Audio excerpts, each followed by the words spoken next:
ప్రియమైన దేవుని బిడ్డలారా, ప్రభు మనకి ఇస్తున్నటువంటి శ్రేష్టమైన సమయాన్ని బట్టి నేను ప్రభుని స్తుతిస్తూ ఉన్నాను. మరొకసారి ఈ రీతిగా మీ ముందుకు రావడానికి దేవుడు అనుగ్రహిస్తున్నటువంటి శ్రేష్టమైన ఈ అవకాశాన్ని బట్టి నేను దేవుడిని స్తుతిస్తూ ఉన్నాను.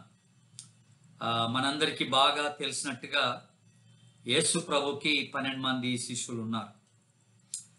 వాళ్ళ గురించినటువంటి ప్రస్తావన సువార్తల్లో బాగా చెప్పబడింది, అది మనకు తెలుసు. అయితే డీటెయిల్డ్గా మరి వాళ్ళ యొక్క జీవిత విషయాలు మనకి అంతగా తెలియవు. ఎందుకంటే యేసు ప్రభు చనిపోయి మళ్ళీ పునరుద్ధానుడై ఆరోహణమైన తర్వాత ఈ శిష్యుల యొక్క జీవితం ఆ తర్వాత ఏమైందనేది మనకి బైబిల్ వివరించబడలేదు. కానీ బయట వేరే వేరే గ్రంథాల్లో, వేరే వేరే పుస్తకాల్లో, చరిత్రలో మనం చూసినట్లయితే వారి యొక్క జీవిత విశేషాలు అన్నీ కూడా మనకి తెలియపరచబడ్డాయి. కానీ బైబిల్లోనే ఉన్నటువంటి కొన్ని విషయాలు, కొంతమందిని గురించిన విషయాలు మనం తెలుసుకోవడం ఎంతైనా మంచిది. ఎందుకంటే బైబిల్ మనకి బేస్గా ఉంటుంది కనుక అది ఆధారంగా తీసుకొని బైబిల్లో లిఖించబడినటువంటి విషయాలని గురించి మనం ఆలోచన చేయడం మంచిదని నేను అనుకుంటున్నాను. ఈ రోజున మన ధ్యానం నిమిత్తమై మీరు బైబిల్స్ ఉంటే మార్కు సువార్త ఒకసారి 6వ అధ్యాయం, మార్కు సువార్త 6వ అధ్యాయం నేను 3-4 వచనాలు చదువుతున్నాను, గమనించండి దయచేసి. 3-4 వచనాలు. ఇతడు మరియ కుమారుడు కాడా?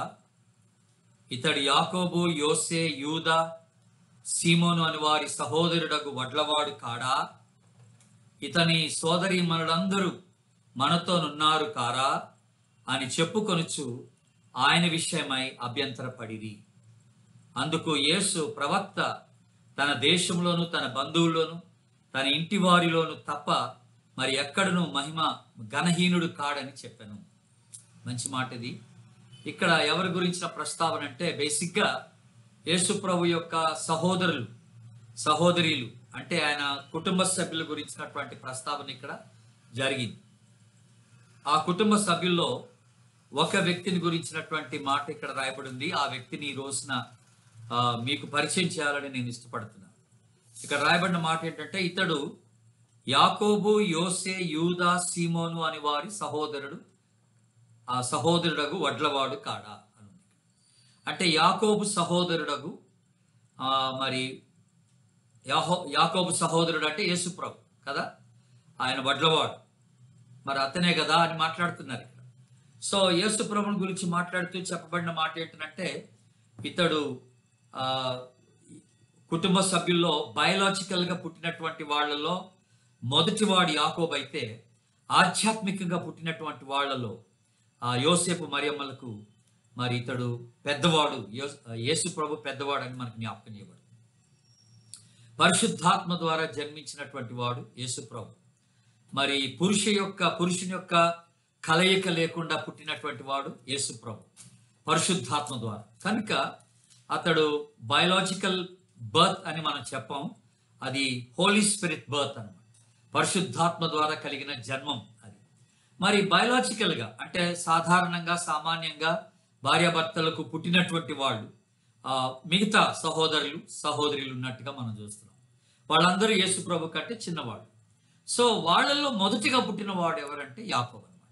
సో యాకోబు యేసు ప్రభు యొక్క శిష్యుడిగా లేకపోతే సహోదరుడిగా ఎంచబడినట్టుగా మనకి ఇక్కడ జ్ఞాపకం చేయబడుతుంది.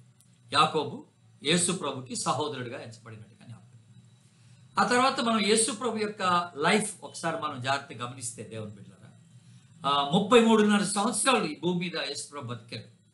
కానీ బైబిల్లో మనకి 3.5 సంవత్సరాల కాలపు పరిచర్య మాత్రమే వివరించబడింది బైబిల్. మరి మిగతా 30 సంవత్సరాలు ఏం జరిగింది మనకు తెలియదు, అది బైబిల్లో రాయబడలేదు. కాకపోతే ఒకటి మనం అర్థం చేసుకోగలం ఏంటంటే, యేసు ప్రభు మొదటి 30 సంవత్సరాలు తాను ఇంట్లోనే ఉన్నాడు, తను ఆ ఊర్లోనే ఉన్నాడు, నజరేతులోనే ఉన్నాడు. ఆయన వాళ్ళ తల్లిదండ్రులతో కలిసి, వాళ్ళ నాన్నగారితో కలిసి వడ్రంగి పనిలో సహాయపడి ఉండొచ్చు అని అంచనా. కనుక అందుకనే ఇక్కడ మనం మార్కు సువార్తలో చూసి రాయబడినటువంటి మాట ప్రకారంగా ఇతడు వడ్లవాడు కాడా అని అంటున్నారు. అంటే అర్థం ఏంటంటే వడ్రంగి పని చేశాడు అనమాట వాళ్ళ నాన్నతో పాటు కలిసి. He was like a carpenter, he was helping in carpentry. So అతడు స్థానికంగా ఊర్లో ఉన్న వాళ్ళకి వడ్లవాడుగా పరిచయమైనట్టుగా మనం చూస్తూ ఉన్నాం దేవుని బిడ్డ.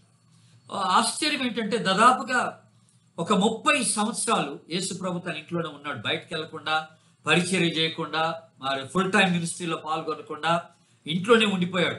మరి తన ఇంట్లో ఉన్నప్పుడు గొప్ప సాక్ష్యాన్ని కలిగి ఉండొచ్చు డెఫినెట్ గా. తన ప్రేయర్ లైఫ్ కానీ, తనకున్న భక్తి కానీ, విశ్వాసం కానీ, ఇవన్నీ కూడా అడప తడప అది వెల్లడి పరుస్తూ ఉండొచ్చు డెఫినెట్ గా. కానీ ఒక విచారకరమైనటువంటి విషయం ఏంటంటే, మనము యోహాను సువార్త మీరు ఒకవేళ 7వ అధ్యాయం 5వ వచనాన్ని గమనిస్తే అక్కడ ఒక మాట రాయబడి ఉంది. యోహాను సువార్త 7వ అధ్యాయం 5వ వచనం ఏం రాయబడి ఉందంటే, ఆయన సహోదరులైనను ఆయన యందు విశ్వాసం ఉంచలేదు అనుంది ఇక్కడ. ఆయన సహోదరులైనను ఆయన యందు విశ్వాసం ఉంచలేదు అంటే అర్థం ఏంటంటే ఇక్కడ, అంటే ఆయన ఇంట్లో ఉండి భక్తిగా ఉండి విశ్వాసంగా ఉండి ఆయన దేవునితో చక్కని సంబంధం కలిగి ఆయన జీవిస్తున్నప్పటికి కూడా ఆయనలో ఉన్నటువంటి భక్తి కానీ, ఆయన విశ్వాస జీవితం కానీ తన సొంత కుటుంబ సభ్యులు కూడా గ్రహించలేక ఉన్నట్టుగా ఇక్కడ మనకి తెలియచేయబడుతూ ఉన్నది. అయితే ఆయన ఇంట్లో ఉన్నప్పుడు ఇంకొకటి జరిగింది దేవుని బిడ్డ. అదేమిటంటే, మీరు మార్క్స్ వార్త మీరు గమనిస్తే అక్కడ ఒక మంచి మాట రాయబడి ఉంది. మీరు మార్క్స్ వార్త 3వ అధ్యాయం చూడండి దయచేసి. అక్కడ నేను 21వ వచనం చదువుతున్నాను. మార్క్స్ వార్త 3వ అధ్యాయం 21వ వచనం. అయితే చాలా మంది ఆయన ఇంట్లో ఉన్నప్పుడట ఆయన్ని దర్శించడానికి, ప్రార్థన చేయించుకోవడానికి ఆయన దగ్గరకు వస్తూ ఉండగా, అప్పుడు ఆ ఇంటి వాళ్ళు ఏమన్నారంటే, ఆయన ఇంటి వారు సంగతి విని ఆయనకు మతి చెల్లించి ఉన్నదని చెప్పి ఆయన్ని పట్టుకొని పోయిరి. చూసారా దేవుని బిడ్డలారా, అంటే వాళ్ళు ఏమనుకున్నారంటే, వీడికి మతిపోయిందిరా బాబు, వీడి పిచ్చోడురా, వీడు ఏంటి ప్రార్థనలు ఏంటి, వ్యవహారం ఏంటి, దేవుడు ఏంటి, ఇంతమంది రావడం ఏంటి, ఇతన్ని కలుసుకోవడం ఏంటి, అలాంటి ఒక ఆలోచన వాళ్ళు కలిగి ఉన్నారు. కానీ ఇతడు యేసు ప్రభు నిజంగా మరి ప్రభునందు విశ్వాసం కలిగి, దేవుని యందు విశ్వాసం కలిగి ఓ మంచి భక్తిపరుడుగా జీవిస్తున్నాడు అన్న సంగతిని ఆయన సొంత ఇంటి వారు గ్రహించలేకపోయినట్టుగా ఇక్కడ మనం గమనిస్తున్నాం. ఈ రోజున నా ధ్యానాంశం ఏంటంటే యాకోబు గురించి మనం మాట్లాడుతున్నాం ఈ రోజున దేవుని బిడ్డ. అయితే ధ్యానం చేస్తున్నాం. అయితే నేను ఏం చెప్పాను ఇందాక, యాకోబు ఇంట్లో పెద్దవాడు, బయలాజికల్ గా పుట్టిన వాళ్ళు పెద్దవాడు. మరి తన సహోదరులు ఎవరు కూడా ఆయన యందు విశ్వాసం ఉంచలేదు అంటే, యాకోబు కూడా ఆయన యందు విశ్వాసం ఉంచలేదు అన్నట్టుగానే మనకు తెలియబడతాం. మరి ఆయన ఇంటి వారే అతన్ని మరి హేళన చేస్తారు, అతనికి మతి చెల్లించిందని మాట్లాడారు. అలాగే మాట్లాడిన వారిలో పెద్దవాడైన యాకోబు కూడా డెఫినెట్ గా ఉండుండొచ్చు అని మనము అంచనా వేస్తున్నాం దేవుడు. మరి ఇంతకీ యాకోబు గురించి మనం మాట్లాడేటప్పుడు ఈ యాకోబులో మార్పు ఎప్పుడు వచ్చిందని అనుకుంటున్నారు? మీరు ఒకసారి కొరింథీయులకు రాసిన మొదటి పత్రిక మీరు చూడండి దయచేసి. అక్కడ 15వ అధ్యాయంలో నేను ఒక మాట మీకు చదివి వినిపిస్తాను. కొరింథీయులకు రాసిన మొదటి పత్రిక 15వ అధ్యాయం 7వ వచనం. తర్వాత ఆయన యాకోబుకును అటు తర్వాత అపోస్తులందరికీ కనబడెను. బ్యూటిఫుల్ మాట. యేసు ప్రభు పునరుద్ధానం అయిన తర్వాత బైబిల్ చెప్తున్న మాట ఏంటంటే, దాదాపుగా ఒక 500 మందికి కనపడ్డాడంట. యేసు ప్రభు కనపడ్డాడు 500 మందికి. That it self is a great proof that he was resurrected from the death. ఆయన మృతుల్లో నుండి లేచాడు, మరణంలో నుండి లేచాడు అనటానికి అదొక గొప్ప రుజువు. 500 మంది అతన్ని చూశారు. అయితే ఇక్కడ ఇంట్రెస్టింగ్ మాట, ఇక్కడ రాయబడినటువంటి మాట ఏమిటంటే, అతడట ఆ తర్వాత యాకోబుకి కనపడ్డాడట. ఆ తర్వాత కడమ అపోస్తులందరూ కూడా కనపడ్డాడు అని దేవుని వాక్యం సెలవిస్తుంది. పర్టికులర్ గా యాకోబుకి ఇతను దర్శనం ఇచ్చాడు పునరుద్ధానం చెందిన తర్వాత. That could be the turning point in the life of James. మీరు గమనించండి దేవుని బిడ్డలారా, యాకోబు ఎప్పుడైతే ఆ పునరుద్ధానుడైనటువంటి యేసు యొక్క ఆ దర్శనం పొందుకున్నాడో, అంటే యేసు తన కనపడటం అనేది జరిగిందో, అప్పుడు తనలో ఒక గొప్ప మార్పు వచ్చినట్టుగా మనం చూస్తాం. పునరుద్ధానుడైనటువంటి యేసుని చూసిన తర్వాత తనలో ఒక గొప్ప మార్పు వచ్చినట్టుగా మనం గమనిస్తున్నాం. మార్పు వచ్చిందని మనకి ఎలా తెలుసు? అంటే మీరు అపోస్తుల కార్యముల గ్రంథం చూడండి దయచేసి. మొదటి అధ్యాయం, అక్కడ మేడగదిలో జరిగినటువంటి ఒక సంఘటన, ప్రార్థన గుంపు ఒకటి గ్యాదర్ అయ్యారు. వాళ్ళని గురించినటువంటి ప్రస్తావన ఇక్కడ జరిగింది. మొదటి అధ్యాయం 13వ వచనం 14వ వచనం చదువుతున్నారు. వారు పట్టణంలో ప్రవేశించి తాము బస చేయుచుండిన మేడగదిలోనికి ఎక్కిపోయి, వారెవరనగా పేతురు, యోహాను, యాకోబు, ఆంద్రేయ, ఫిలిప్పు, తోమా, బర్తలోమై, మత్తై, అల్ఫై కుమారుడగు యాకోబు, జెలోతే, ఆ తర్వాత అనబడినటువంటి సీమోను, యాకోబు కుమారుడగు లేక సహోదరుడగు యూదా, వీళ్ళందరూ కూడా అక్కడ ఉన్నారట. 14వ వచనంలో వీరితో కూడా కొందరు స్త్రీలను యేసు తల్లి అయిన మరియయు ఆయన సహోదరులను ఏక మనసుతో ఎడతెగక ప్రార్థన చేయుచుండిరి. దేవునికి స్తోత్రం. ఇక్కడ ఒక పెద్ద లిస్ట్ ఇచ్చాడు. యేసు ప్రభు యొక్క శిష్యుల యొక్క లిస్ట్ ఇచ్చాడు. ఆ లిస్ట్ లో యాకోబు పేరు ఉంది. అలాగే యేసు యొక్క సహోదరులందరూ వాళ్ళ తల్లిగారితో పాటు ఇక్కడ మేడగదిలో ప్రార్థనలో కూడుకొని ఉన్నట్టుగా మనం చూస్తూ ఉన్నాం. దేవుని బిడ్డలారా, ప్రార్థనలో కూడుకొని ఉన్నట్టుగా చూస్తాం. So that is the sign of a believer. ఒక ప్రార్థన కూడికలో వీళ్ళందరూ ఉన్నారంటే వీళ్ళంతా విశ్వాసులు అనమాట, డెఫినెట్గా. కనుక విశ్వాసికి ఉన్నటువంటి ఒక గొప్ప గుర్తు ఏమిటంటే విశ్వాసి ప్రార్థనా సహవాసంలో కనపడుతూ ఉంటాడు అనమాట. ఇక్కడ యాకోబు పునరుద్ధానుడైనటువంటి యేసును కలుసుకున్న తర్వాత తన జీవితంలో ఒక గొప్ప మార్పు వచ్చినట్టుగా మనం చూస్తాం. ఆ మార్పు వల్ల ఇప్పుడు యాకోబు ఎక్కడ కనపడుతున్నాడంటే మనకి ఓ చక్కని ఆ మేడగదిలో జరిగేటువంటి ప్రార్థనా కూడికలో యాకోబు కనపడుతున్నట్టుగా మనకు ఉంది. What a wonderful sign it is. కనుక నువ్వు విశ్వాసివైతే నువ్వు ఎక్కువ శాతం ఎక్కడ కనపడాలంటే ప్రార్థనా సహవాసంలో నువ్వు కనపడాలి. విశ్వాసుల గుంపులో నువ్వు ఉండాలి. అది విశ్వాసికి ఒక గుర్తు అన్నమాట. ఎవరితో బట్టి వాళ్ళతో తిరగకూడదు, ఎక్కడ పడితే అక్కడ ఉండకూడదు. ఎక్కువ శాతం దేవుని సన్నిధిలో ప్రార్థనలో విశ్వాసులతో కలిసి వాళ్ళ గుంపులో ఉండటానికి ప్రయత్నం చేయాలి విశ్వాసులు. కనుక అలాంటి ఒక దృశ్యం ఇక్కడ యాకోబు జీవితంలో మనం చూస్తూ ఉన్నాం. దేవుని బిడ్డ అతడు విశ్వాసులతో పాటు అక్కడ ప్రార్థనలో ఉన్నట్టుగా మనం గమనిస్తూ ఉన్నాం. తర్వాత ఇంకొక విషయాన్ని కూడా మనం ఇక్కడ జ్ఞాపకం చేసుకోవాల్సినటువంటి విషయం ఏంటంటే, మీరు కొరింథీయులకు రాసిన మొదటి పత్రిక చూడండి, 9వ అధ్యాయం పౌలు గారు ఒక మాట మాట్లాడుతూ ఒక మాట అన్నాడు ఇక్కడ. వెరీ ఇంట్రెస్టింగ్ మాట.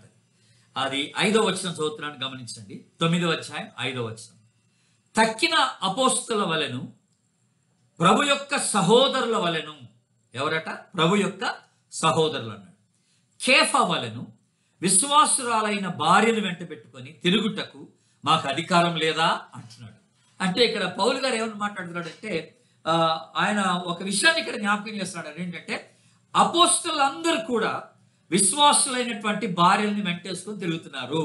అలాగే యేసు ప్రభు యొక్క సహోదరులందరూ కూడా, కేఫా కూడా మరి విశ్వాసురాలైనటువంటి భార్యల్ని వెంటేసుకొని తిరుగుతున్నారు అని మాట్లాడాడు ఇక్కడ పౌలు గారు. అంటే అలాంటి అధికారం మాకు లేదా అంటున్నాడు. అంటే న్యాచురల్ గా పౌలుకి ఇంకా పెళ్లి కాలేదు, అప్పుడు ఇంకా అసలు పెళ్లి చేసుకోలేదు పౌలు. కనుక అలాంటి అధికారం ఉంది, కానీ నేను పెళ్లి చేసుకోలేదు అంటున్నాడు పౌలు. అయితే ఇక్కడ ఏం మాట్లాడుతున్నాడంటే యేసు ప్రభు యొక్క శిష్యులందరూ కూడా, అపోస్తలులందరూ కూడా వివాహము ఆడి వారు విశ్వాసురాలైనటువంటి భార్యల్ని కలిగినటువంటి వారని ఇక్కడ మనకి జ్ఞాపకం చేస్తారు. సో దీన్ని బట్టి మనకు అర్థమవుతుంది ఏంటంటే మన యాకోబు కూడా వివాహం చేసుకున్నటువంటి వ్యక్తి అని మనకి ఇక్కడ జ్ఞాపకం చేయబడుతుంది. దేవుని బిడ్డలారా, వెరీ బ్యూటిఫుల్ విషయం ఇక్కడ. తర్వాత ఇంకొక చక్కని మాట మనం జ్ఞాపకం చేసుకోవాల్సిన మాట ఏంటంటే ఈ పెంతెకోస్తు అనుభవం ఏది, ఈ మేడగదిలో వీళ్ళందరూ కూడి ప్రార్థన చేసిన తర్వాత దాదాపు ఒక 120 మంది ఉన్నారు అక్కడ. వీళ్ళంతా ప్రార్థన అయిన తర్వాత అక్కడ జరిగినటువంటి ఒక గొప్ప సంగతి ఏంటంటే వాళ్ళందరూ కూడా పరిశుద్ధాత్మ చేత నింపబడి వాళ్ళు బలం పొందుకొని భాషలు మాట్లాడి ఆ తదుపరి వాళ్ళు ఆయా ప్రాంతాలకి చెదిరిపోయి అద్భుతమైనటువంటి పరిచయలో వాళ్ళందరూ కూడా పాల్గొన్నట్టుగా మనం చూస్తూ ఉన్నాం. దేవుని బిడ్డ అయితే జరిగిన ఒక విషయం ఏంటంటే ఈ 12 మంది అపోస్తలు ఈ పెంతెకోస్తు అనుభవం తర్వాత ఆయా ప్రాంతాలకి చెదిరిపోయారు పరిచర్య నిమిత్తమై.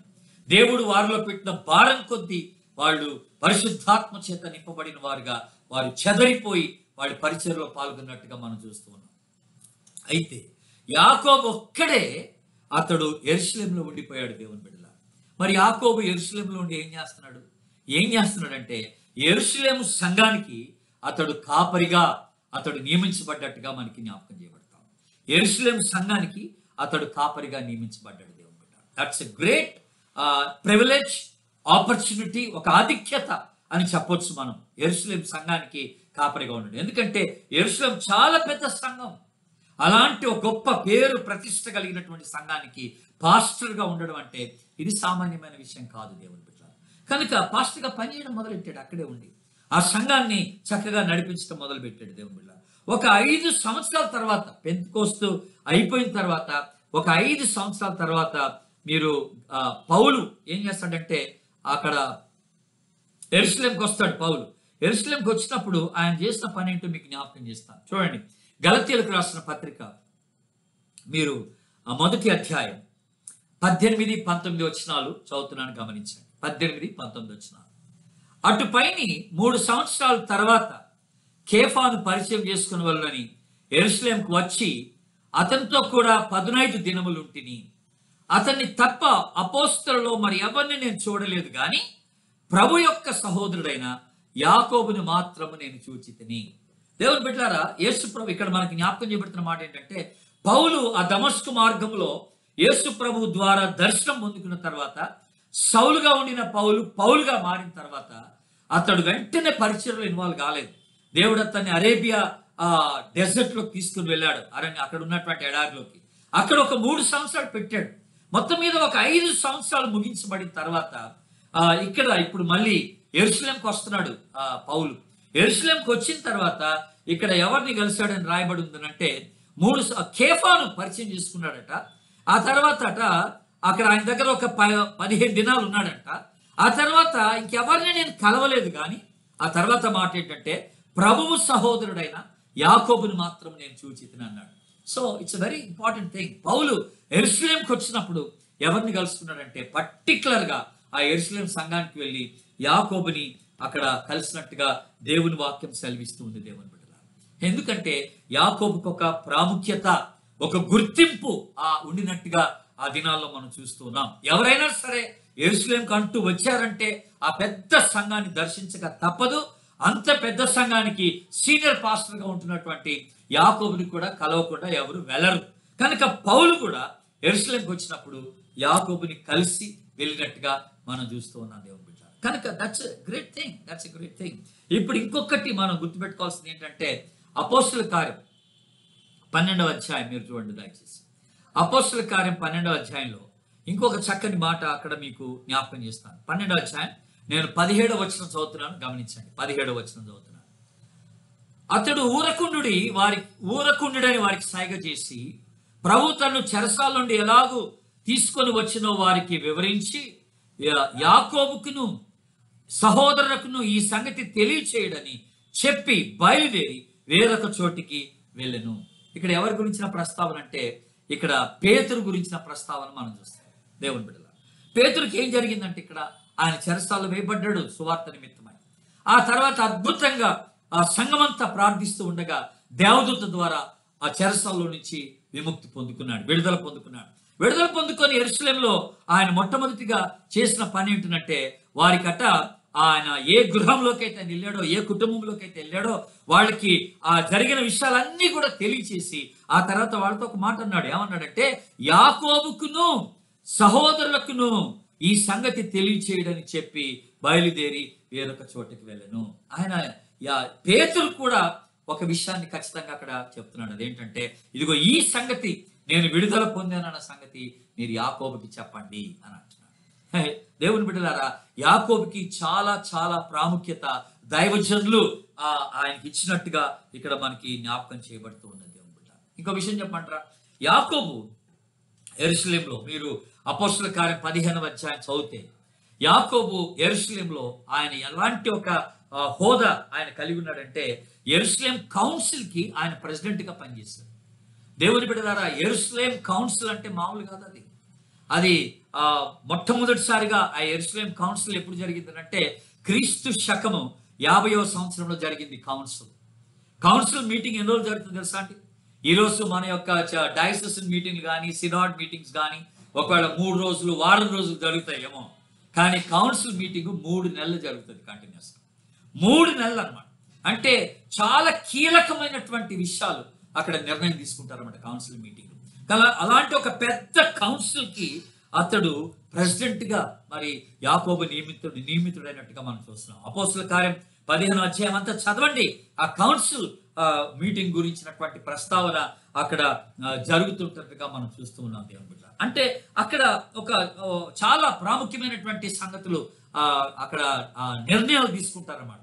ముఖ్యమైనటువంటి నిర్ణయం ఆ కౌన్సిల్ మీటింగ్ లో ప్రథమంగా తీసుకున్నటువంటి నిర్ణయం ఏంటంటే మరి ధర్మశాస్త్రానుసారంగా మనం నీతిమంతులుగా తీర్చబడటానికి వీల్లేదు, కానీ దేవుని కృప ద్వారా నీతిమంతులుగా తీర్చబడాలన్నటువంటి ఆ విషయాన్ని ఆ కౌన్సిల్ మీటింగ్ లో ప్రస్తావించి దాన్ని క్రైస్తవ లోకాన్ని అంతటికి కూడా వారు దాన్ని ప్రసరించినట్టుగా, దాన్ని ప్రచారం చేసినట్టుగా మనం చూస్తూ ఉన్నాం అనమాట. మీకు విషయం చెప్పిన కౌన్సిల్ మీటింగ్ క్రీస్తు శకము జెరూసలేం కౌన్సిల్ 50వ సంవత్సరంలో జరిగింది. ఆ తర్వాత నెక్స్ట్ కౌన్సిల్ మీటింగ్ ఎప్పుడు జరిగింది తెలుసా అండి? మళ్ళీ 18 సంవత్సరాల తర్వాత నెక్స్ట్ కౌన్సిల్ మీటింగ్ జరిగింది. దాన్ని ఏమంటారంటే నైసియా కౌన్సిల్ మీటింగ్ అని చెప్తారు. Nicaea council. ఈ రోజున మన కొన్ని మెయిన్ లైన్ చర్చెస్ లో నైసియా విశ్వాస సూత్రం అని మనం ఒకటి చెప్తాం. నైసియా విశ్వాస సూత్రం అంటాం. ఆ సూత్రాన్ని, ఆ కాన్స్టిట్యూషన్ ని ఏర్పాటు చేసింది ఎవరంటే ఆ నైసియా కౌన్సిల్ వాళ్ళు ఏర్పాటు చేశారు అనమాట. సో ఈ కౌన్సిల్ ఎప్పుడు పడితే అప్పుడు జరిగేది కాదు. ఇది కొన్ని సంవత్సరాల గ్యాప్ తర్వాత జరుగుతుంది దేవుని బిడ్డ. కనుక దాదాపుగా ఇక్కడ మరి 3 నెలలు జరిగినటువంటి కౌన్సిల్ మీటింగ్ కూడా మరి యాకోబు ప్రెసిడెంట్ గా ఉండి అక్కడ గొప్ప సేవలను అందించి గొప్ప మార్పు క్రైస్తవ లోకానికి తీసుకుని వచ్చినటువంటి వ్యక్తిగా మనం అక్కడ చూస్తూ ఉన్నాం. తర్వాత పౌలు గారు మాట్లాడుతూ యాకోబుని గురించి మాట్లాడుతూ ఒక చక్కని మాట ఉపయోగించాడు. అది గలతీయులకు రాసిన పత్రిక మీరు చూడండి, 2వ అధ్యాయం. గలతీయులకు రాసిన పత్రిక 2వ అధ్యాయం 9వ వచనం చదువుతున్నా. స్తంభములుగా ఎంచబడిన యాకోబు, కేఫా, యోహాను అనవారు నాకు అనుగ్రహింపబడిన కృపను కనుగొని అని అంటున్నాడు. చూసారా, ఇక్కడ దేని గురించి మాట్లాడుతున్నాం? స్తంభములుగా ఎంచబడినటువంటి యాకోబు అని అన్నాడు. ప్లస్ కేఫా, యోహాను ఆ పేర్లు కూడా రాస్తాడు. దేనికి స్తంభాలట? యెరూషలేము సంఘానికి వారు స్తంభాలుగా ఉండినటువంటి వారు అనే మాట మనం జ్ఞాపకం చేసుకుంటాం. What a great privilege it is for James. ఈ యాకోబుకి ఎంత గొప్ప ఆధిక్యత దేవుడు ఇచ్చాడో ఇక్కడ మీరు చూడాలని నేను ఆశపడుతున్నాను దేవుడు. కనుక కౌన్సిల్ మెంబర్, కౌన్సిల్ ప్రెసిడెంట్ గా ఉన్నాడు. కౌన్సిల్ అంటే యెరూషలేం సంఘానికి పాస్టర్ గా ఉన్నాడు. మరి ఆ తర్వాత అతడు సంఘంలో ఒక ఇంపార్టెంట్ పిల్లర్ గా, స్తంభముగా ఉండి అనేకమైనటువంటి కార్యాలు చేయటంలో, దేవుని యొక్క పరిచర్యను ముందుకు తీసుకెళ్లడంలో అతడు ఎంతో దోహదపడినటువంటి వ్యక్తిగా మనం చూస్తూ ఉన్నాం దేవుని బిడ్డల. 15వ అధ్యాయం అపోస్తుల కార్యం అంతా కూడా ఈ యొక్క కౌన్సిల్ మీటింగ్ యొక్క ప్రస్తావన జరుగుతున్నట్టుగా, గొప్ప ప్రసంగం అక్కడ యాకోబు చేసినట్టుగా మనం గమనిస్తూ ఉన్నాం దేవుని బిడ్డల. ఇంకో విషయం ఏంటంటే ఒక 10 సంవత్సరాలు గడిచిపోయిన తర్వాత మళ్ళీ పౌలు మళ్ళీ యెరూషలేంకి వస్తాడు. మీరు ఒకసారి అపోస్తుల కార్యం గ్రంథం 21వ అధ్యాయాన్ని మీరు గమనించండి. 21వ అధ్యాయం మీరు 18వ వచనాన్ని గమనిస్తే అక్కడ ఒక మాట ఉంది. మరునాడు పెద్దలందరూ అక్కడికి వచ్చి ఉండగా పౌలు మాతో కూడా యాకోబు నొద్దకు వచ్చెను. మళ్ళొకసారి 10 సంవత్సరాల తర్వాత మరి యాకోబుని చూడటానికి యెరూషలేంకి వచ్చాడు పౌలు. యాకోబుని పర్టికులర్ గా టైం తీసుకొని యాకోబుని కలిసినట్టుగా మనం చూస్తూ ఉన్నాం. అంటే ఇక్కడ యాకోబు ఇంకా ఉన్నాడు, 10 సంవత్సరాల తర్వాత కూడా ఉన్నాడు అనమాట. అంటే టోటల్ గా యాకోబు ఆ యెరూషలేం సంఘానికి పాస్టర్ గా ఎన్ని సంవత్సరాలు పనిచేస్తాడో తెలుసా అండి? 30 సంవత్సరాలు పనిచేశాడు. 30 సంవత్సరాలు ఆ సంఘంలో పాస్టర్ గా ఉండి పనిచేసినట్టుగా మనకి జ్ఞాపకం చేయబడతాం. What a privilege it was. ఎంత గొప్ప ఆధిక్యత దేవుడు మరి యాకోబుకి ఇచ్చాడో మీరు చూడండి. దేవుని బిడ్డలారా, మనందరికి తెలిసినట్టుగా బైబిల్లో 66 పుస్తకాలు ఉన్నాయి. వాటిలో మొట్టమొదటిగా రాయబడినటువంటి బుక్ ఏంటనంటే యోబు గ్రంథం. ఓకే. ఆ తర్వాత కొత్త నిబంధనలో మొట్టమొదటిగా రాయబడిన పుస్తకం ఏంటంటే యాకోబు పత్రిక. అది గమనించాను, మత్తయి కాదు. బైబిల్లో మొదటి పుస్తకం ఆదికాండం కాదు, యోబు గ్రంథం. మొదటిగా రాయబడిన పుస్తకం యోబు గ్రంథం. మరి క్రొత్త నిబంధనలో ఫస్ట్ రాయబడిన పుస్తకం ఏంటంటే యాకోబు పత్రిక. అంటే దేవుడు యాకోబుకి అంత ప్రాముఖ్యత ఇచ్చాడు. తాను స్వయంగా రాసినటువంటి పత్రికను మొట్టమొదటిగా ముద్రించినట్టుగా మనం గమనిస్తూ ఉన్నాం దేవుని బిడ్డ. What a privilege it is. దేవుడు ఎంత గొప్ప ఆధిక్యత. రెండో పుస్తకం ఆ కొత్త నిబంధనలో రాయబడిన పుస్తకం ఏంటంటే గలతీయులకు రాసినటువంటి పత్రిక 2వ పుస్తకంగా మనం చూస్తూ ఉన్నాం. ఎందుకంటే అక్కడ మళ్ళీ ఈ ధర్మశాస్త్రానుసారంగా కాదు, దేవుని యొక్క కృప ద్వారా మనం నీతిమంతులుగా తీర్చబడుతున్నాం అన్నటువంటి ప్రస్తావన పౌలు గారు చాలా సుదీర్ఘమైనటువంటి ఆయన యొక్క టీచింగ్ లో, బోధలో అక్కడ వారికి తెలియచేసినటువంటి విషయాలు అక్కడ మనకు ఉంటాయి. అంటే ఆ యొక్క యెరూషలేం కౌన్సిల్లో ఏ కాన్స్టిట్యూషన్ అయితే వాళ్ళు తీసుకుని వచ్చారో దాని అంతా కూడా పౌలు ఆ గలతీ సంఘానికి తెలియచేస్తున్నటువంటి విషయాలుగా మనం చూస్తున్నాం. కనుక దాన్ని రెండో పుస్తకంగా మరి కొత్త నిబంధనలో అది ముద్రించబడినట్టుగా మనం చూస్తూ ఉన్నాం దేవుని బిడ్డలారా.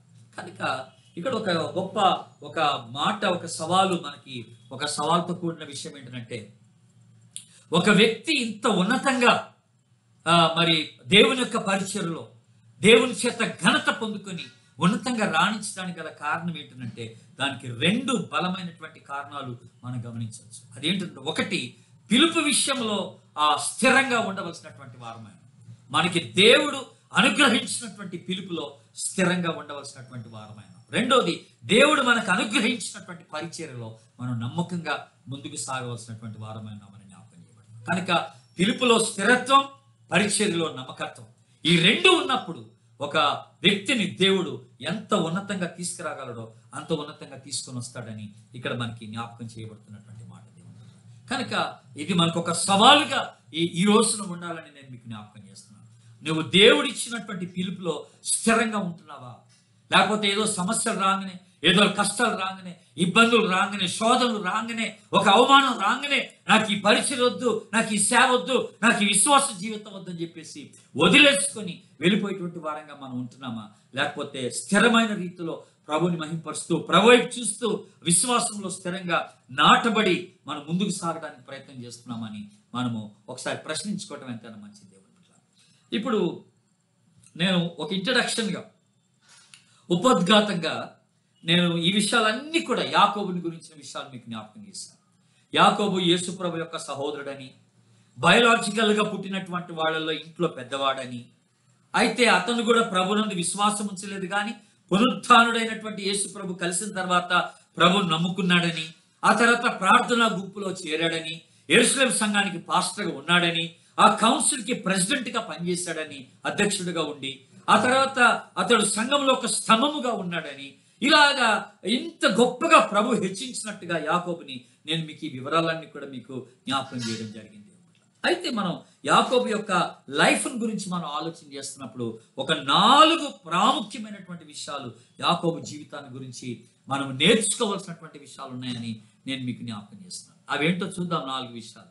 ఇప్పుడు దయచేసి యాకోబు పత్రిక రాండి. దయచేసి యాకోబు పత్రిక, తను రాసిన పత్రికే యాకోబు పత్రిక, మొదటి అధ్యాయం మొదటి వచనం చదువుతున్నాను, జాగ్రత్తగా గమనించండి. మొదటి వచనం, దేవుని యొక్కయు ప్రభు అయిన యేసు క్రీస్తు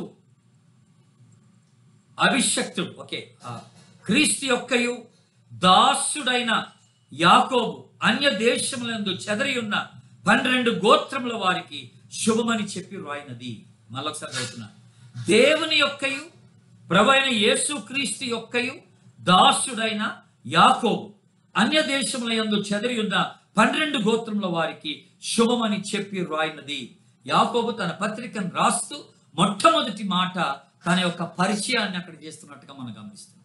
ఏమిటి ఆ పరిచయం అంటే, ఇక్కడ చూడండి యాకోబు ఏమంటున్నాడు, తాను ఎవరని చెప్పుకుంటున్నాడంటే యేసు క్రీస్తు దాసుడను అని చెప్పుకుంటున్నాడు. What a humbleness! ఎంత తగ్గింపు యాకోబుకుందో మీరు గమనించండి దేవుని బిడ్డ. ఏమా ఈజీగా ఈ రోజున యాకోబు తన గురించి చెప్పుకోవాలంటే, నేను యేసు ప్రభు సహోదరునయ్యా, వాళ్ళ తమ్ముడినయ్యా, పెద్ద తమ్ముడిని అని చెప్పుకోవచ్చు. నేను యెరూషలేం కౌన్సిల్ ప్రెసిడెంట్ అని చెప్పుకోవచ్చు. నేను యెరూషలేం చర్చికి నేను పాస్టర్గా పనిచేశాను, సీనియర్ పాస్టర్ అని చెప్పుకోవచ్చు దేవుని బిడ్డ. 30 సంవత్సరాలు పనిచేశానని గొప్పగా చెప్పుకోవచ్చు దేవుని బిడ్డ. కానీ తన క్రెడెన్షియల్స్ ఏవి కూడా అతడు గొప్పగా చెప్పుకోవట్లేదు. దాని గురించి, తనకున్నటువంటి హోదా, తనకున్న పొజిషన్, ఆ స్థితిని గురించి తాను మాట్లాడటానికి ఇక్కడ ఇష్టపడినటువంటి వాడుగా ఉన్నట్టుగా మనం గమనిస్తున్నాం. ఎంత తగ్గింపు అండి ఈ రోజున విశ్వాసులు! అలాంటి తగ్గింపు దైవజనులలో ఈ రోజున అలాంటి తగ్గింపు కావాలని దేవుడు ఆశపడుతున్నాడు. మనం ఈరోజు గమనిస్తే కొంతమంది ఎలా ఉంటారంటే, వాళ్ళ పేరుకు ముందు కొన్ని డెసిగ్నేషన్స్ ఉండాలి, పేరుకు తర్వాత కొన్ని డిగ్రీస్ ఉండాలి. అబ్బా, వాళ్ళు ఎన్నెన్ని డిగ్రీస్ రాసి పెట్టుకుంటారో విజిటింగ్ కార్డులో చూసినట్లయితే. విజిటింగ్ కార్డు అవి చెప్పకపోతే ఆయాసం, రెవరెండ్ అనకపోతే ఆయాసం, రెవరెండ్ డాక్టర్ అనకపోతే ఆయాసం, ఆ ముందు పేర్లు, ఆ ముందు పెట్టబడినటువంటి ఆ హోదా ఏదో చెప్పకపోతే మనుషులు ఎంత ఆయాసం ఉంటుందో. నేను రెవరెండ్ అని చెప్పలేదు, నేను డాక్టర్ అని చెప్పలేదు అని అలిగి ఆ మీటింగ్కి రాకుండా పోయేవాళ్ళు కూడా ఉంటారు. నా పేరు వేయలేదని గోల పెట్టేవాళ్ళు ఉంటారు. నేను ఒక ఆయన నాకు ఒక విజిటింగ్ కార్డు ఇస్తే నేను చూసాను. ఆ విజిటింగ్ కార్డు ముందేమో పేరు ఉంది, ఆ పేరు తర్వాత చాలా డిజిగ్నేషన్ అక్కడ డిగ్రీస్ రాయబడి ఉన్నాయి. ఎంఏ అని, ఎంటీహెచ్ అని, బీడీ అని, డిడి అని, ఎండి అని చాలా రాసుకున్నాడు. ఆయన చదివిన చదువులన్నీ థియలాజికల్ కోర్సెస్ అనమాట. బాగానే ఉంది, అవన్నీ రాసి పెట్టుకున్నాడు. ఆ కార్డు వెనక తిప్పి చూస్తే దాదాపుగా ఒక 10 డిఫరెంట్ సంస్థల్లో, క్రైస్తవ సంస్థల్లో ఆయన ఎలాంటి హోదా కలిగి ఉన్నాడో, ఒకదానికి ప్రెసిడెంట్ అని, ఒకదానికి సెక్రటరీ అని, ఒకదానికి ట్రెజరర్ అని, ఒకదానికి మెంబర్ అని, ఒకదానికి బోర్డు మెంబర్ అని, ఇలాగ అనేకమైనటువంటి హోదాల గురించి ఆయన కార్డు వెనకాల రాసి పెట్టుకున్నాడు. దేవుని బిడ్డ, ఎంత అవసరమా నీకు? దేవుని బిడ్డ, దేవుడు హెచ్చించాలనుకుంటే ఎలాంటి వ్యక్తినైనా, ఏ స్థలంలో ఉన్నా, నువ్వు గదిలో తలిపేసుకుని ఉన్నా, దేవుడు నిన్ను హెచ్చించగలడని జ్ఞాపకం చేసుకోవాలి. దేవునికి స్తోత్రం. కనుక తను తాను తగ్గించుకొని వాడు హెచ్చించబడును, తను తాను హెచ్చించుకొని వాడు తగ్గించబడును. దేవుని వాక్యం సెలవిస్తుంది. కనుక అతిశయం మనకి దేని విషయంలో అతిశయం? ఈ రోజు నేను ఈ స్థితిలో ఉన్నానంటే ఇది దేవుని కృప ద్వారా నేను ఈ స్థితిలో ఉన్నాను. నేను ఫలానా నా డిగ్రీలు ఫలానా అని చెప్పుకొని నేను విర్రవీగటం కాదు. ఇదంతా కూడా యేసు ప్రభు యొక్క కృప చేత నేను ఈ రోజున ఈ స్థితిలో ఉన్నానని నువ్వు చెప్పుకోగలిగిన నాడే నువ్వు నిజంగా దేవుడిని మహిమపరుస్తున్నట్లు. అందుకనే మనకి ఇర్మియా గ్రంథం 9వ అధ్యాయం 23-24 వచనాల్లో చక్కని మాట రాయబడింది. అతిశయించువాడు దేని గురించి అతిశయించాలో అక్కడ మాట్లాడుతున్నాడు. మరి శౌర్యము అంటే శౌర్యము కలిగినవాడు తన శౌర్యమును బట్టి అతిశయింపకూడదట. ఐశ్వర్యము కలిగిన వాడు తన ఐశ్వర్యమును బట్టి అతిశయింపకూడదట. జ్ఞానము కలిగిన వాడు తన జ్ఞానమును బట్టి అతిశయింపకూడదట. అతిశయించువాడు దేని గురించి అతిశయించవలనని అనగా ఆ 24వ వచనంలో అంటాడు, యెహోవాను నేనే అని తెలుసుకొనుటలో అతడు అతిశయించవలనని అక్కడ రాస్తున్నాడు. దేవుడు అంటే దేవుణ్ణి తెలుసుకోవటంలో నువ్వు అతిశయించాలి. దేవుని గురించి నీకు ఎంత తెలుసో దాన్ని బట్టి నువ్వు అతిశయించాలి. కానీ కేవలం నీకున్నటువంటి డిగ్రీలను బట్టి, నీ చదువును బట్టి, నీ హోదాను బట్టి, ప్రస్తుతం నీ ఉన్న స్థితిని బట్టి నువ్వు అతిశయించడానికి వీలేదని దేవుడిని జ్ఞాపకం చేస్తున్నాడు. కొంతమంది అలాగా తమను తాను హెచ్చించుకుంటూ ఉంటారు. వాళ్ళు ఎక్కడ పనికి రాకుండా వెళ్ళిపోతారు. దేవుడు వాళ్ళని హెచ్చించలేడండి. ఎవరైతే తగ్గించుకుంటారో తన బలిష్టమైన చేతుల క్రింద మీరు దీన మనస్సులై ఉండండి అంటాడు పేతురు పత్రికలో. అప్పుడు ఆయన తగిన సమయం అందు మిమ్మల్ని హెచ్చించును అని మాట్లాడతాడు. కనుక అలాంటి గర్వం ఏదైనా ఉంటే తీసేసుకోండి. అలాంటి హెచ్చుదల కలిగిన స్వభావం ఏదైనా ఉంటే మీరు అది తీసేసుకోవటం ఎంతైనా మంచిదని ప్రభు పేరట నేను మీకు జ్ఞాపకం చేస్తాను. గుర్తుపెట్టుకోండి, మొట్టమొదటిది he was a humble person. ఇతడు ఎంతో తగ్గింపు కలిగినటువంటి వ్యక్తి. నేను క్రీస్తు యేసు దాసుడు అంటున్నాడు. ఆయన సహోదరుని అని చెప్పుకొని తిరగచ్చు. మనకి ఎవరైనా కొంతమంది పెద్దోళ్ళు పరిచయం అయితే ఎక్కడికి వెళ్ళినా సరే ఆయన మా బావగారు అని చెప్తాం. సీఎం మా బావండి, మా అన్నగారండి, మా అక్క భర్త అండి, ఏదో ఇలాంటివన్నీ మనం ఏంటంటే ఏదో బీరకాయ చుట్టరికం ఏదో ఉంటుందో మనకి. బీరకాయ పీస్ అంత చుట్టరికం ఉంటుంది. దానికే గొప్పలు చెప్పేసుకుంటాను. నా పలానోడు తెలుసు, ఎమ్మెల్యే తెలుసు, ఎంపీ తెలుసు, కౌన్సిలర్ తెలుసు అని మనం గొప్పలు చెప్పేసుకుంటాం. నేను ఫలానా అని గొప్పలు చెప్పేసుకుంటాం. కానీ అలాగా గొప్పలు చెప్పుకోవాలంటే యాకోబు దగ్గర చాలా ఉన్నాయి గొప్పలు చెప్పుకోవడానికి. కానీ అవి ఏవి చెప్పుకోవడానికి ఇష్టపడలేదండి. ప్రభువు యొక్క దాసుడు, విశ్వాసికి ఉండవలసినటువంటి ఒక గొప్ప లక్షణం ఏంటంటే తగ్గింపే. యేసు ప్రభులో ఈ తగ్గింపు మనం చూస్తాం. అతడు దేవుడై ఉండి దేవునితో సమానంగా ఉండుట అది భాగ్యమని ఎంచుకోలేదు. కానీ అతడు రిక్తునిగా చేసుకొని దాసుని స్వరూపము దాల్చి మనుష్య రూపం వల్ల ఆయన వచ్చి ఆయన శిలువ మరణం పొందినంతగా తను తాను తగ్గించుకోలేను. దిస్ ఈస్ యేసు ప్రభు యొక్క యాటిట్యూడ్ అనమాట, తగ్గించుకోవటం అని. ఫిలిప్పీ పత్రిక 2వ అధ్యాయం 5-7-8 వచనాలు మనం చూస్తాం. కనుక అట్లాంటి ఒక తగ్గింపు కావాలని దేవుడు ఆశపడతాడు. రెండో క్వాలిటీ, యాకోబుకి ఉన్నటువంటి రెండవ మంచి లక్షణం ఏంటంటే, యాకోబుకు ఒక పేరు ఉందండి, ఒక టైటిల్ ఉంది. మీకు తెలుసా టైటిల్ ఏంటో? ఒంటె మోకాళ్ళు కలిగిన వ్యక్తి అని చెప్తారు. A man with a camel knees అంటారు. ఒంటె మోకాళ్ళు కలిగిన వ్యక్తి. ఎందుకో తెలుసా అండి? ఎందుకంటే ఆయన మోకాళ్ళు కాయలు గట్టిపోయినాయి అనమాట. మోకరించి ఒంటె మోకాళ్ళు వలె బాగా కాయలు గట్టి ఉన్నాయి. ఒంటె ఎందుకు అట్లా మోకాళ్ళు బాగా కాయలు గట్టి ఉంటాయి? అది ఎప్పుడు మోకాళ్ళ మీద కూర్చొని ఉంటుంది. ఒంటె ఖాళీగా ఉన్నప్పుడు అది నిలబడి ఉండదు, మోకాళ్ళ మీద ఉంటుంది. కనుక యాకోబుకి ఆ పేరు పెట్టారు, ఒంటె మోకాళ్ళు కలిగిన వ్యక్తి అని పేరు పెట్టారు. ఎందుకో తెలుసా అండి, అతడు ఎక్కువగా ప్రార్థనలో కనిపెట్టినటువంటి వ్యక్తి. దేవునికి స్తోత్రం. ఒక విశ్వాసి ప్రార్థనా పరుడై ఉండాలి. ఒక దైవజనుడు ప్రార్థనా పరుడై ఉండాలి. తన సంఘము కొరకు, తన సభ్యుల కొరకు, వాళ్ళ ఆధ్యాత్మిక ఎదుగుదల కొరకు ప్రతి దినము గంటల తరబడి దేవుని సన్నిధిలో గోసాడే వ్యక్తిగా, మోకాళ్ళ మీద గోసాడే వ్యక్తిగా, కన్నీళ్లు కార్చే వ్యక్తిగా ఉండాలని దేవుడు ఆశపడుతున్నాడు. కనుక యాకోబుకి ఇవ్వబడినటువంటి పేరు అది. దేవుడు, మా అమ్మ చాలా ప్రార్థన పరురాలు. నేను ఎన్నిసార్లు ఆమెని చూసినా సరే, ఎప్పుడు గమనించినా సరే, మధ్యరాత్రి కానీ, తెల్లవారుజామున కానీ, మధ్యాహ్నం కానీ, ఆమెను ఎప్పుడు చూసినా సరే మా అమ్మ మోకాళ్ళ మీద కనపడేదండి. నాకు ఎక్కువ శాతం ప్రార్థిస్తూ ఉండేది. మేబీ ఈ రోజున మేమంతా ఈ స్థితిలో ఉన్నామంటే, ఈరోజు నేను ఈ స్థితిలో ఉన్నానంటే మా అమ్మ చేసిన ప్రార్థనే అని నేను చెప్పగలను. ఒక రోజున మా అమ్మకి ఒంట్లో బాగపోతే నేను డాక్టర్ గారి దగ్గరికి తీసుకెళ్తే, కాళ్ళు నొప్పులు అంటే, మోకాళ్ళు నొప్పులు అంటే తీసుకెళ్తే, డాక్టర్ గారు ఆ మోకాళ్ళు పరీక్ష చేస్తున్నప్పుడు అప్పుడు మొట్టమొదటిసారిగా నేను మా అమ్మ మోకాళ్ళు చూశాను. 2 మోకాళ్ళు నల్లగా కాయలు కట్టిపోయి ఉన్నాయండి, 2 మోకాళ్ళు.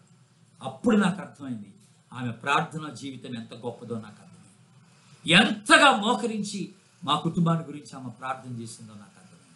దేవుని బిడ్డలారా, ఒక విశ్వాసిగా ఆ ప్రార్థన అనుభవం మీకుందని అడుగుతున్నాను.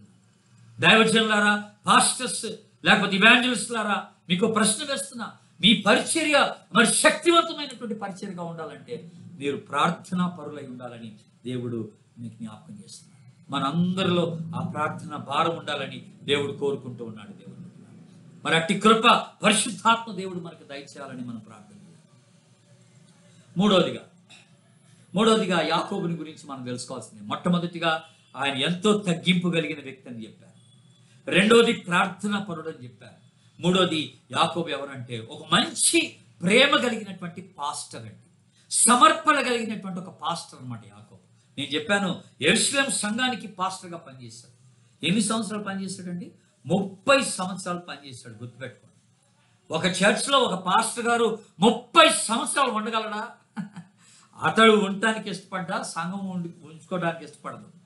ఈ రోజుల్లో పాస్టర్లు గడిగడికి మార్చిపడేస్తున్నాం మనం. గడిగడికి నాకు తెలిసిన ఒక సంఘం ఉంది.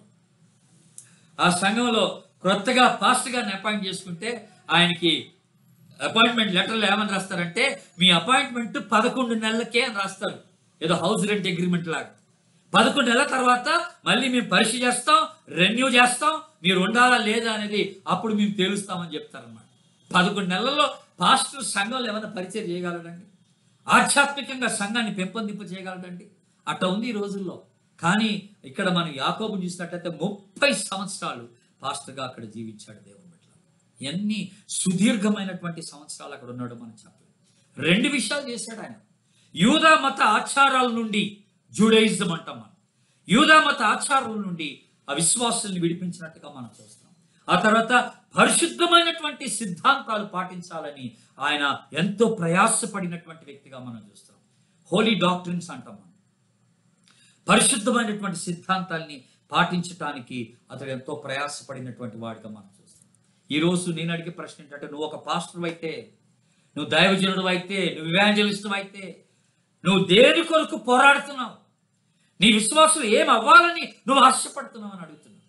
వాళ్ళు ఏ రీతిగా ఎదగాలని నీలో భారం ఉందని నేను అడుగుతున్నా. దేవుని బిడ్డ, అట్టి భారం కలిగి నువ్వు పరిచర్యతో ముందుకు సాగాలని నేను ఆశపడుతున్నా. ఒక ఆధ్యాత్మికమైనటువంటి భారం, ఆత్మల సంపాదన భారం, సంఘస్థుల్ని మిషనరీ దర్శనం చేత నింపేటువంటి ఒక భారం, సంఘస్థులందరూ కూడా దేవుని పరిచర్లో ఇన్వాల్వ్ అయ్యేటట్టుగా నువ్వు వాళ్ళని పెంపొందింప చేయడానికి తగినటువంటి భారం కలిగిన వాడిగా ఉండాలని నేను ప్రభు పేరిట నేను మీకు మనవి చేస్తూ ఉన్నాను. ఆయన చివరిగా యాకోబుని గురించి మనం తెలుసుకునేటువంటి ఒక గొప్ప అద్భుతమైనటువంటి విషయం ఏంటంటే, యాకోబు యేసు క్రీస్తు కొరకై హతసాక్షి అయిపోయినటువంటి వ్యక్తి. నేను చెప్పాను ఇందాక, అపోస్తుల కార్యం 15వ అధ్యాయం కౌన్సిల్ మీటింగ్ అయిపోయిన తర్వాత ఒక మంచి ప్రసంగం చేస్తాడు యాకోబు. 13వ వచనం నుండి ఉంటుంది, 13, 14 వచనాలు. ఒక మంచి ప్రసంగం చేస్తాడు. నేను చెప్పా కదా, ధర్మశాస్త్రం కాదు కృప అని. ఆ ప్రసంగం అంతా అయిన తర్వాతనే అక్కడ ఉన్నటువంటి స్థానిక అధికారులు, నాయకులు యాకోబుని పట్టుకుంటారు. అప్పుడున్నటువంటి గవర్నర్ గారు క్రీస్తు శకం 62వ సంవత్సరంలో అప్పుడున్నటువంటి గవర్నర్గా పనిచేస్తున్నటువంటి వ్యక్తి యాకోబుని పట్టించి అతన్ని చంపించేస్తాడు. ఎలాగ చంపిస్తాడో తెలుసా అండి? యెరూషలేము యొక్క దేవాలయం యొక్క గోపురం మీదకి తీసుకుని వెళ్ళారట యాకోబు. గోపురం యొక్క ఎత్తు ఎంతో తెలుసా? 67 అడుగులు. 67 అడుగులు. మరి యెరూషలేం దేవాలయం యొక్క ఎత్తు ఎంతో తెలుసా అండి? 2220 అడుగులు. 2220 అడుగులు ఎత్తది. ఆ 2220 ప్లస్ ఇక్కడ మళ్ళీ ఆ 67, ఇంకొకటి మాట మనం జ్ఞాపకం చేసుకున్నాం, 67 ఇవి కలుపుకుంటే మొత్తము 2287 అడుగుల ఎత్తు కలిగినటువంటి ఆ గోపురం మీదకి తీసుకుని వెళ్ళి అక్కడి నుండి యాకోబుని క్రిందకి దోసిపడేశారు. చంపాలని, అతడు ఉండకూడదని పడేస్తే దురదృష్టవశాత్తు ఏం జరిగిందనంటే యాకోబు చనిపోలేదు, ఆ ఎత్తు నుండి పడ్డా. అప్పుడు మళ్ళీ ఏం చేశారు తెలుసా అండి? రాళ్ళు పెట్టి కొట్టి చంపేశారు యాకోబు. రాళ్ళు పెట్టి కొట్టి చంపేశారు. ఆయన ప్రభు నిమిత్తమై హతసాక్షి అయిపోయినట్టుగా మనం చూస్తాం. What a life it is! ఎంత అద్భుతమైనటువంటి జీవితం అండి. ప్రభు కోసం సమర్పించుకున్నాడు. యేసు ప్రభు కుటుంబంలో పుట్టాడు, తగ్గించుకున్నాడు, ప్రార్థనాపరుడిగా పేరొందాడు, మంచి పాస్టర్గా పేరు సంపాదించుకున్నాడు. యేసు ప్రభు స్వార్థ నిమిత్తమై హతసాక్షి అయిపోయినట్టుగా మనం చూస్తాం. ఏ విషయంలో కూడా అతడు కాంప్రమైజ్ అయినట్టుగా మనకు కనపట్టలేదు. A life fully surrendered to God. యేసు క్రీస్తు కొరకై, దేవుని కొరకై సంపూర్తిగా సమర్పించబడినటువంటి ఒక జీవితం, ఒక ఆశీర్వాదకరమైనటువంటి జీవితాన్ని మనం చూస్తున్నాం. దేవుని బిడ్డలారా, ఈ రోజున మరి మీ సంగతి ఏంటి? మీ సమర్పణ ఎలాగుంది? మీ పరిచయం ఎలాగుంది? ఆయన కొరకు ఎలాగ మీరు స్థిరంగా నిలబడి ప్రభువుని మహింపరచడానికి ఇష్టపడుతున్నారు? మీరు కాంప్రమైజ్ అవుతున్నారా? మీరు ఒక ప్రత్యేకించబడినటువంటి వ్యక్తులుగా ప్రభు సన్నిధిలో నిలబడి ఆయన మహింపరచడానికి, అవసరమైతే ఆయన కొరకు ప్రాణం పెట్టడానికి మీరు సిద్ధపడి ఉన్నారని అడుగుతున్నాను. అట్టి కృప పరిశుద్ధాత్మ దేవుడు మనందరికీ దయచేయాలని నేను మనస్ఫూర్తిగా కోరుకుంటున్నాను. దేవుడు మిమ్మల్ని దీవించును గాక. ఆమేన్.